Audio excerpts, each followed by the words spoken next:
인내의 시간을 해석하지 못하는 신앙은 결국 실족하게 됩니다. 오늘 저는 믿음 생활, 신앙생활은 믿음 생활인데 신앙생활에 있어서 이 인내가 얼만큼 귀한 것인가, 이 시간이, 인내의 시간이 얼마나 귀한 것인가에 대해서 좀 나눌까 하고요. 인내는 여러분 그 고통을 참는 순간이에요. 인고의 순간이죠. 그러니까 인내의 시간에는 고통이 있습니다. 그러니까 사실은 기독교는 고통을 해석하는 신앙이라고 제가 말씀드렸지 않습니까? 하나님 없는 이 모든 세상은 고통이기 때문에 내가 예수 신앙을 갖고 있다는 건 뭐냐? 이 고통의 시간들을 내가 해석할 수 있는 그런 해석의 능력이 내게 주어졌다는 것입니다. 그것이 이제 인내의 때에 나타나고, 그리고 그 인내의 시간 안에 모든 것이 이제 드러나게 됩니다. 그때 우리가 그것들을 어떻게 할 것이냐에 대해서 함께 말씀 나누겠습니다. 진리는 정직함을 기초로 합니다. 진리의 속성이 있습니다. 사실 말고요. 제가 사실에 집중하지 말라고 그랬어요. 사실은 지금 시대든 얼마든지 조작할 수 있어요. 사실은 조작이 가능해요. 우리가 사실이라고 얘기하죠. 그건 얼마든지 돈으로도 조작하고요. 이 땅의 모든 것들로 얼마든지 그 사실은 조작이 가능해요. 그래서 믿게 만들 수 있어요. 사실 진리는 그런 것이 아니에요. 조작이 가능한 것이 아닙니다. 우리는 진리를 믿고 있습니다. 진리의 속성에는 조금의 조작도 숨김도 없어야 합니다. 진리가 조작되면 그때가 바로 타락의 상태가 되는 것입니다. 바리새인들은 진리를 조작하는 자들이었어요. 그래서 타락한 시대였던 것이에요. 종교가 타락한 것이죠. 정치도 그 진리의 일들이, 정의들이 조작되기 시작하면 정치가 타락되는 것이죠. 그죠? 부조리들이 일어나고. 성경은 그래서요, 솔직해요. 다른 어떤 종교보다 여러분 기독교는요, 기독교의 매력은 뭐냐면요, 솔직하다는 데 있습니다. 조금의 조작도 꾸밈도 없습니다. 여러분 성경에 나와 있는 수많은 실패의 일들, 연약함의 일들이, 기록들이 그 증거 아니겠습니까? 다윗도 그 위대한 왕도 얼마나 그가 추잡한 육의 사람이었던지에 대해서도 너무 잘 기억하고 있지 않습니까? 기록하고 있지 않습니까? 이게 성경의 매력이에요. 보통 사람은 약점이나 잘못을 숨기려 하는 본능이 있습니다. 이 본능은 에덴 동산에서 죄를 지은 육의 인간에게 나타나는데 이것을 우리는 죄성이라고 해요. 자신의 연약함을 숨기려고 하는 것. 죄성이 뭐냐? 부족하고 연약한 상태를 숨기려고 하는 것 라고 말할 수 있습니다. 숨으면 뭘 못 봐요? 진리를 못 보는 거예요. 숨으면. 이게 숨는 게 죄성이에요. 얼마나 부끄럽고 고통스러운 상태인지 인간은 이 죄성을 통해서, 또 이 숨는 것을 통해서 인간에게 주어진 건 뭡니까? 수치심이거든요. 그래서 그것들을 경험하게 됐어요. 여러분, 수치심이란 뭐냐면 잘 정의하셔야 돼요. 왜 숨냐면요, 인간은 수치심 때문에 숨는 거예요. 수치심이란 하나님의 형상인 인간의 존엄성과 가치를 쓰레기처럼 쓸모없게 여기는 것. 우리 10편 8편 듣는 마음 토요일날 묵상하셨을 거예요. 하나님께서 인간을 하나님보다 못한 존재로 존귀하게 지으셨다는 사실을. 하나님의 형상으로 지으셨다는 건 뭐예요? 인간이 존귀하다는 거예요. 할렐루야. 그런데 수치심은 뭐예요? 하나님의 형상인 인간의 존엄성과 가치를 쓰레기처럼 스스로 여기는 것. 이것을 수치심이라고 하는 거예요. 수치심의 단계는 존귀함을 받아야 할 인간의 정체성이 완전히 파괴된 상태를 말합니다. 인간은 죄를 지음으로 수치심이 무엇인지를 알았습니다. 그 전까지는 몰랐어요. 그런데 죄를 짓고 나니까 자기가 벌거벗은 것이 부끄러웠다고 되어 있거든요. 수치스럽다는 것을 알았어요. 그래서 숨은 거예요. 얼마나 고통스럽고 부끄러운 상태인지 알게 되었어요. 그래서 그들은 진리이신 하나님 앞에, 문제는 뭐냐? 숨기로 결정한 거예요. 아담아 내가 어디 있느냐? 나타나지 않지 않습니까? 자기가 부끄러움으로, 벌거벗은 것이 부끄러움으로 하나님 앞에 숨었다고 얘기해요. 진리 앞에 숨은 것이에요. 하나님은 누구세요? 진리이신 거예요. 진리 앞에 숨은 거예요. 창세기 3장 10절에 이렇게 기록되어 있습니다. 그가 대답하였다. 하나님께서 동산을 거니시는 소리를 제가 들었습니다. 들었는데 진리 하나님의 소리를 들었어요. 저는 벗은 몸인 것이 두려워서 숨었습니다. 이게 수치심인 것이죠. 진리 앞에 서지 못하는 상태. 그렇다면 솔직함과 정직함이란 무엇이겠습니까? 죄로 인해 주어진 결과가 고통스럽고 힘들지만 정직함이란 뭐냐? 저 사람 참 정직하다라고 말하는 것은 영적으로 뭐냐? 힘들지만 진리이신 하나님 앞에 숨지 않고 서 있기로 결정하는 것입니다. 할렐루야. 이게 정직함이라는 거예요. 내가 있는 거, 내가 이런 사람이야. 솔직하게 말하는 게, 쟤 정직하네, 쌈박하네. 그게 아니고요. 영적인 정직함은 죄로 인해 고통스럽고 어렵고 수치스럽지만 진리신 하나님 앞에 숨지 않기로 결정하는 것. 이게 정직함이에요. 자신의 존귀한 정체성을 파괴시키지 않고 지키는 가장 중요한 단계가 바로 이 정직함이란 공간입니다. 숨으면 파괴되는 거예요.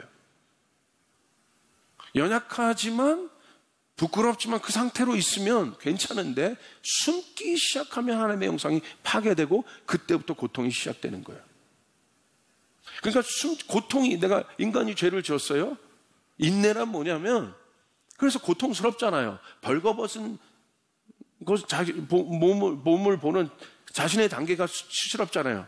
그럼에도 불구하고 숨지 않고 하나님 앞에 서 있는 단계. 하나님이 회복하셔야 돼요. 숨지 않고 서 있는 요 단계가 인내예요. 요 단계가.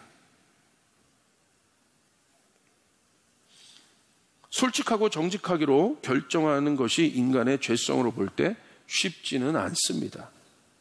이때 가장 필요한 것은 앞으로 다가올 일에 대한 각오가 있어야 돼요. 그래서 그 인내의 기간 안에는 뭐가 있어야 돼요? 각오가 있는 거예요. 각오가. 이것을 결정하는 단계를 내가 이제 각오해야지. 이제 이 시간 내가 각오한다. 그게 바로 용기입니다. 내가 하나님 앞에 부끄럽지만 선다. 하나님이 어떤 방법을 쓰실지 모르지만 나를 회복할 것이다. 라고 마음을 먹는 단계가, 우린 그걸 각오라고 하는데 그걸 다른 말로 표현하면 용기라고 얘기하는 거예요. 용기. 그래서 저 사람이 용기 있다고 얘기하는 거예요. 성경에서 말하는 용기란 내 힘을 믿고 막 까부는 게 용기가 아니에요. 영적인 용기란 바로 이런 거예요. 하나님이 하실 일에 대해서 각오하고 있는 것. 할렐루야. 이게 용기입니다. 용기는 믿음의 속성이고요. 진리이신 하나님을 어떤 상황 속에서도 신뢰하는 단계를 말해요. 저 사람 용기 있다. 그것은 뭐냐면 용기 있다는 건 용기란 건 믿음의 속성인데 어떤 상황 속에서도 하나님을 신뢰하겠다. 그게 바로 용기라는 것입니다. 신앙생활은 진리로 살아내는 것을 의미해요. 진리로 사는 거예요. 성경은 인간이 살아가는 이 땅의 삶에 대해서 정직합니다. 그 정직함이란 무엇입니까? 잘 들으셔야 돼요. 정직함이란 이런 거예요. 예수 그리스도로 인해 이 땅에 구원이 임했습니다. 믿음으로 온전히 이루어진 구원이지만 구원은 예수 그리스도를 믿음으로 이미 온전히 이루어진 구원이에요. 그러나 예수님이 오실 때 이루어진 구원이지만 예수님이 오실 때 온전히 완성케 됩니다. 완성된 구원은 어떤 단계냐? 고통, 눈물, 아픔, 어려움, 두려움, 절망이 없는 상태를 말해요. 그게 바로 우리가 이룰 온전한 구원이에요. 그럼 우리는 질문해 봐야 돼요. 있잖아요. 구원이 이루어졌지만 우리의 삶에 고통이 있지 않습니까? 어려움이 있잖아요. 좌절이 있지 않습니까? 눈물이 있지 않습니까? 온전한 구원의 단계, 마지막에 예수님 오셔서 이룰 온전한 구원의 단계에 가면 그 고통이 없습니다. 육신의 고통도 없습니다. 할렐루야. 그런데 우리가 믿음 생활을 하고 있지만, 우리가 구원을 이룬 사람이, 그게 구원의 속성이지만, 여러분 어떻습니까? 여전히 예수 믿고도 만사형통이 아니라는 거예요. 이게 정직한 말씀이라는 거예요. 여러분 속으면 안 돼요. 주님이 오시는 것이 만사형통이에요. 주님이 오시는 걸 만사형통하는 거 너무 너무 그냥 싸구려처럼 제가 좀 얘기한 것 같은데, 그런 거죠, 한마디로. 그렇죠? 그런데 이 땅에서 만사형통을 얘기하는 사람은 퀘스천을 달아봐야 돼요. 그 만사형통은 주님이 오셔야 이루어지는 것이에요. 여러분 믿습니까? 형통은 있죠. 그러나 만사는 아니라 이거예요. 그런데 만사를 붙여요. 그러니까 그렇게 익숙해진 신앙에 어려움이 오니까 질문하는 거예요. 교회에 대고. 내가 그거 믿고 교회 따라갔는데, 내가 그거 믿고 신앙생활 했는데, 내가 그거 믿고 하나님 믿었는데, 형통이 있을 때 내가 그거 감사해요. 와, 이게 맞나 보다. 그런데 어려움이 있을 때는 해석을 못하는 거예요. 하나님 없는 것 같고, 하나님이 부재하는 것 같고, 나와 함께 하시지 않는 것 같고. 예수님이 오셨을 때, 심지어 예수님이 오셨을 때에도 이 땅엔 고통이 있었다는 사실이에요. 예수님 만난 사람들이 다 고통받는 자들이었다는 사실이에요. 실제적으로 인간은 보십시오. 그 관점에서 볼 때 내 힘으로 넘기 어려운 난관에 부딪혔을 때 인간은 뭘 합니까? 좌절을 합니다. 여기 좌절을 안 해보신 분은 없을 거예요. 아마 좌절의 경험은 다 있으실 거예요. 근데 저는 이 좌절을 이 얼마나 귀한지를 이 시대에 말씀드리고 싶은 것이죠. 만사형통을 주장하고 있는 이 시대, 완벽함을 향해 달려가고 있는 이 시대를 향해서 그 실패와 좌절이 얼마나 중요한가를 말씀드리고 싶은 거예요. 자신의 예상대로 어떤 일이 진행되지 않을 때 인간은 당황합니다. 여기 중요한 영적 원리가 있습니다. 보세요. 중요한 영적 원리예요. 믿음은 바라는 것들의 실상이에요. 바란다는 거예요. 자, 그런데 좌절의 상태는 어떤 거예요? 내 바라는 것이 충족이 되지 않은 상태예요, 지금. 좌절함으로 바라는 것에 실망이 들어오지 않습니까? 그럼 뭐예요? 믿음은 이 바라는 것이 충족하게 돼야 실상이 되는 거예요. 이게 믿음의 원리인데. 그래서 바라는 것이 내 마음 안에 충만함으로 이렇게 있어야 되는 거예요. 유지되고 있어야 돼요. 할렐루야. 어떤 상황에서도 여러분의 믿음이 이루어지려면 여러분 안에 있는 바람이 조금의 부족함, 어떤 난관 속에서도 여러분의 바람이 충족해 있어야 합니다. 그래야 반드시 이루어지게 되는 것입니다. 그런데 좌절은 뭐예요? 이 밸런스가 무너진 거예요. 이 바람에 대한 밸런스가 무너진 것이죠. 그러므로 믿음의 원리에서 볼 때 다시 믿음이 작동하기 위해서는 내 바람과 실상이 하나가 돼야 되는데, 절망에 빠진 내 마음이 소망의 마음으로 복구되는 요 과정이 인내라는 것입니다. 인간이 부족하다는 것은 모든 일을 할 수 있다는 개념이 아닙니다. 모든 것을 불가능 없이 할 수 있는 분은 하나님뿐밖에 없습니다. 그러나 인간은 가능하기도 하고 그렇지 않기도 해요. 성경에서 말하는 인간의 연약함을 복구할 수 있는 답은 하나인데, 답은 하나예요. 인내의 기간밖에 없다는 거예요. 그러므로 신앙생활이란 믿음 생활을 말하며, 믿음 생활이란 인내의 시간을 하나님의 마음으로 해석하는 것을 말합니다. 그러므로 진짜 믿음은 뭐냐? 인내의 시간을, 대부분의 사람들은 여기서 다 어려워하는데 믿음이 있는 사람들은 이 복구되는 인내의 시간을 하나님의 마음으로 해석하고 있는 사람. 할렐루야. 시편은 다 그런 말씀인 것이에요. 이게 믿음인 거예요. 여러분 성경에도 이렇게 나와 있습니다. 로마서 5장 4절에 이렇게 있어요. 인내는 연단은 소망을 이루는 줄 알미로다. 우리 같이 한번 그걸 읽어볼까요? 한번 외워도 될 것 같아요. 시작. 인내는 연단은 소망을 이루는 줄 알미로다. 성경은 분명히 인내에 대해서 정의하고 있는 거예요. 인내는 소망에 이르는 구간이다. 할렐루야. 인내는 소망에 이르게 하는 것이다. 인내는. 여러분 인내의 시간을 소중히 여기시길 바랍니다. 그 대표적인 사건이 사도행전 19장 6절 8절이에요. 기록되어 있습니다. 그리고 바울이, 여러분 어떤 사건이냐면 19장에서 그 당시 문명이 가장 발달된 도시 중에 하나인 에베소라는 곳을 전도하기로 결심합니다. 비전을 품습니다. 그리고 바울의 전도를 통해서 말씀해 보니까 12명 정도 복음을 듣고 성령을 받았습니다. 6, 7절에 나왔어요. 그리고 바울은 그들에게 손을 얹으니 성령이 그들에게 내리셨다. 그래서 그들은 방언으로 말하고 예언을 했는데 모두 12사람쯤 되었다. 그리고 바울은 회당에 들어가서 석 달 동안 하나님의 나라 일을 강론하고 권면하면서 담대히 말하다. 와, 12명이 믿었네. 예, 되는구나. 그러면서 이제 석 달 동안 이제 뭔가 봤잖아요. 뭔가 움직임을 봤잖아요. 12명이나 믿었는데. 그래서 이젠 되는구나 하면서 석 달 동안 하나님 나라의 말씀을 강론한 거예요. 여러분 얼마나 그 바울의 성격을 알잖아요. 막 뜨겁게 뭐 낮과 밤 뭐 가릴 것 없이 뭐 강론했겠죠. 그런데 어떤 일이 일어났습니까? 결과는 예상치와 다른 일이 일어나는 거예요. 결과는요, 바울 뜻대로 되지 않았어요. 사도행전 19장 9절을 보십시오. 그러나 몇몇 사람은 마음이 완고하게 되어서 믿으려 하지 않고 온 회중 앞에서 이 돌을 비난함으로, 오히려 사울이 그 결정을 하고 난 순간부터 어떤 일이 일어났을까? 핍박이 시작됩니다. 마음이 완고한 사람들이 나타납니다. 돌을 비난하는 자들이 나타납니다. 좌절이 될 수 있겠죠. 그런데 이 좌절 앞에서 바울이 어떻게 했냐는 것이죠. 바울이 어떻게 했냐는 거예요. 여러분의 믿음 생활을 할 때 하나님의 뜻을 갖고 올 때 반드시 좌절이 있다는 게 정직하다는 거예요. 좌절이 있습니다. 할렐루야. 저희 교회 어떤 초신자분이 예수님 믿고 그분이 예수님 믿은 것도 기적인데 하여간 뭐 가게도 하는데 뭔가 잘 됐다 안 됐다 자꾸 안 됐다 그러면 그래서 묻는 거예요. 하나님 없는 것 같다고.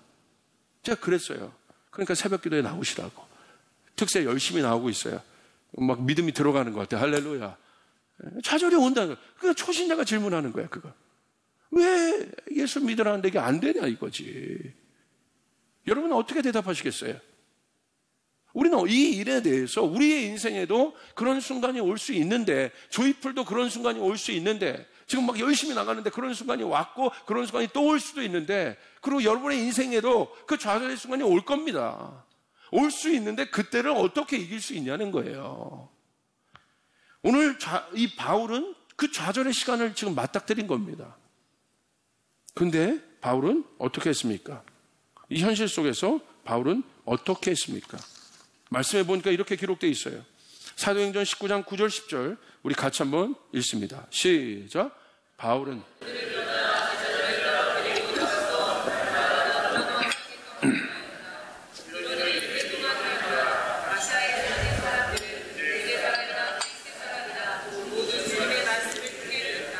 아멘. 바울이 결정한 것은 무엇입니까? 거기서 남아서 하나님의 말씀을 강론하기로 결정한 거예요. 여러분의 비전과 꿈이 크십니까? 그냥은 안 되시죠. 하나님의 비전과 꿈을 거창하게 갖는 사람들이 있어요. 그 거창한 꿈이 높습니까? 그만큼 여러분에게는 어떤 기간이 필요해요. 이 시대 속에서 우리는 오히려 성경은 인내를 얘기하고 있고, 그 엄청난 꿈과 비전이 실현되기 위해서는 모든 하나님의 사람들이, 노아도 마찬가지입니다. 그 기간을 가졌는데, 심지어 예수님도 30년간을 참으셨어요. 그리고 3년간 사역하셨어요. 예수님도 30년을 참으셨는데 쉽게 되는 게 아닌 것이죠. 그러나 그 인내가, 그러므로 그것을 돌파한 사람은 인내를 해석할 수 있는 능력이 생겨요. 이게 믿음인 것이에요. 할렐루야. 그 시대 속에서 우리는 무엇을 말할 수 있는가? 바울은 뭘 결정했습니까? 그런 면에서 볼 때 제가 임계점이라는 이 단어를 꼭 드리고 있습니다. 임계점. 임계점이 뭐냐면 영어로 말하면 critical point입니다. critical point. 임계점이란 쉽게 말하면 물질이, 액체상에 있었던 물질이 이제 물을 끓이면 기체가 되지 않습니까?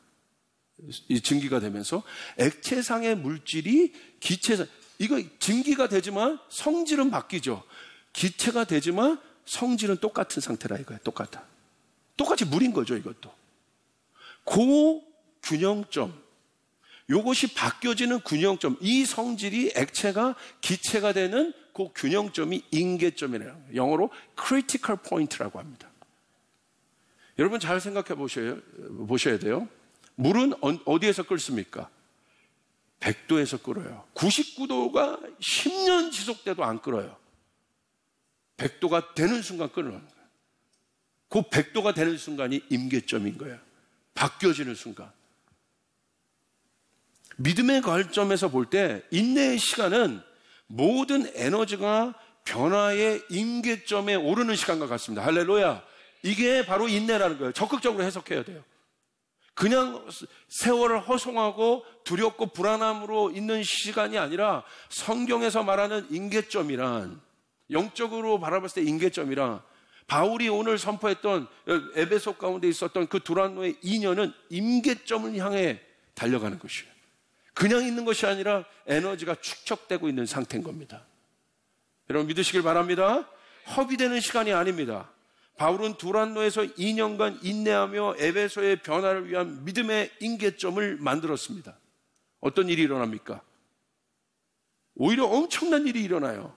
성경에 보시니까 이런 일을 이태 동안 하였다. 아시아에 사는 사람들, 유대 사람이나 그리스 사람이나 모두 주님의 말씀을 듣게 되었다. 할렐루야.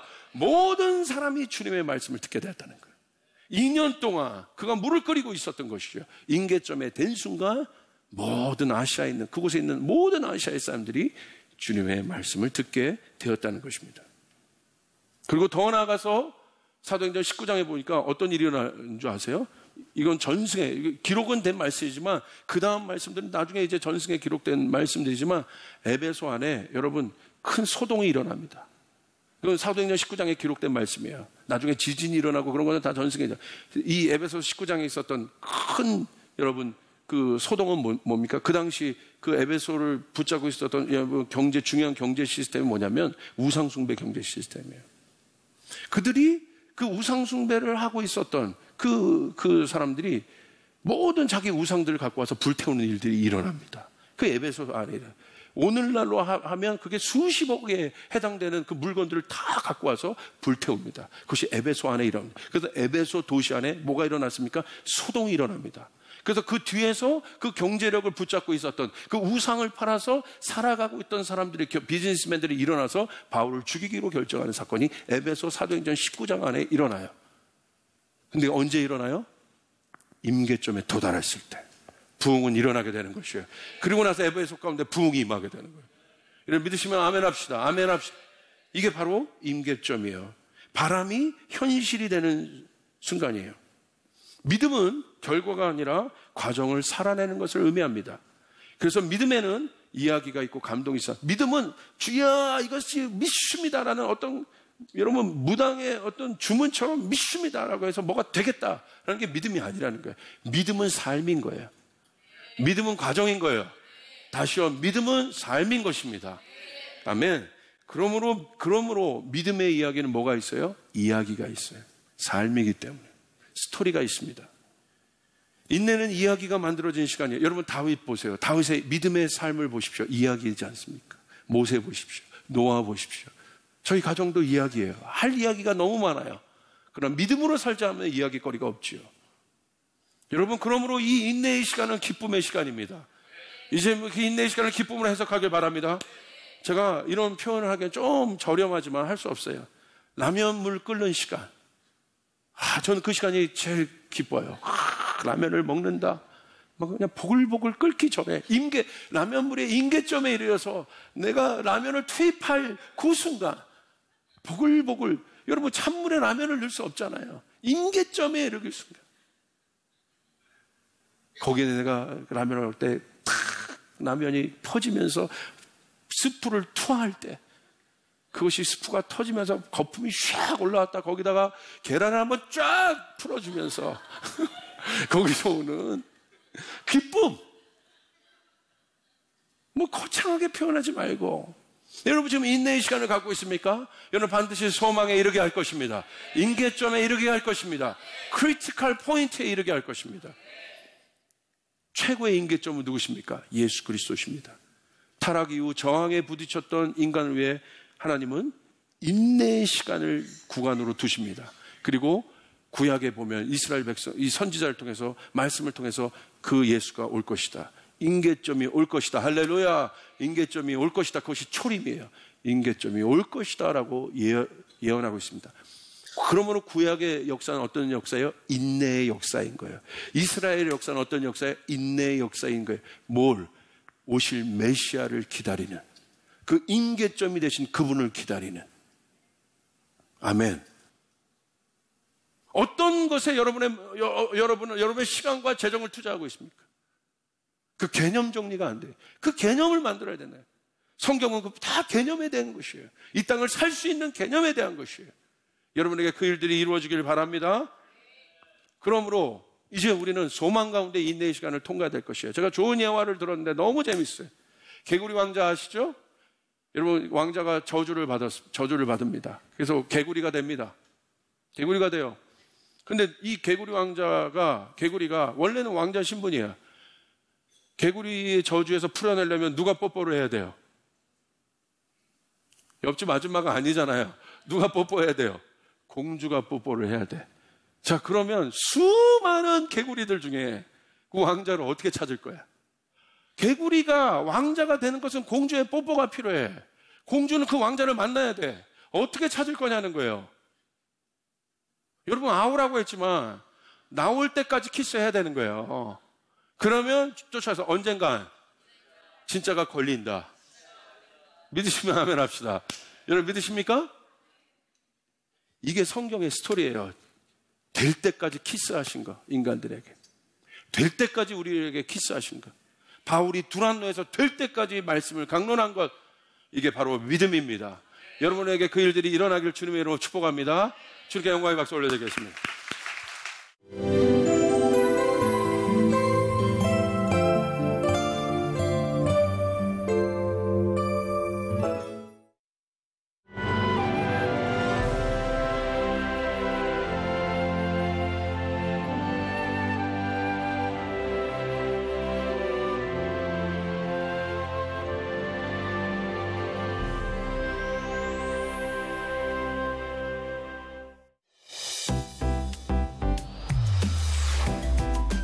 이어서 지구촌교회 진재형 목사의 비전 메시지가 방송됩니다.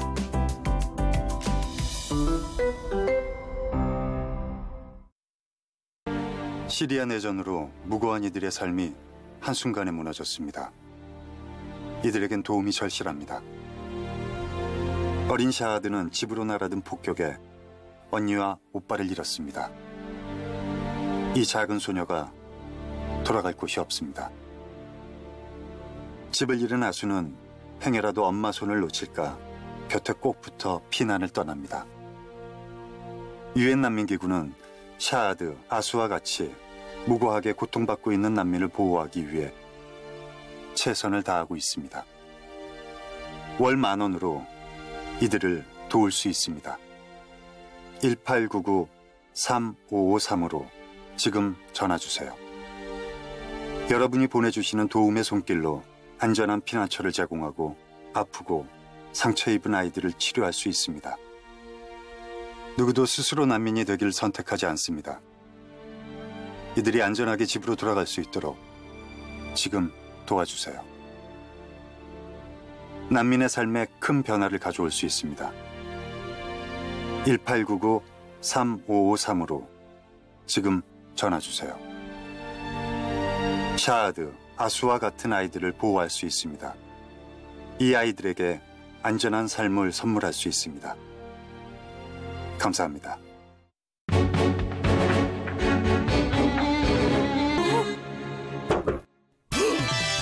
꼭꼭 감아라 머리카락 빠질라 28가지 핵심 성분 TS Trust TS. 노년의 행복이 꽃피는 곳 천안 실버타운. 벗들과 함께하는 다양한 프로그램 천안 실버타운의 프리미엄 풀케어 서비스를 만나세요. 먹거리 하나까지 정성 들여 편안하고 마음 놓이는 노년의 휴식 공간. 자연과 가까이 믿음과 정성으로 모시겠습니다. 천안 실버타운 선착순 입주. 시대에 부응하고 미래를 준비하는 교육. 꿈과 희망을 실현하고 변화를 두려워하지 않는 도전 정신.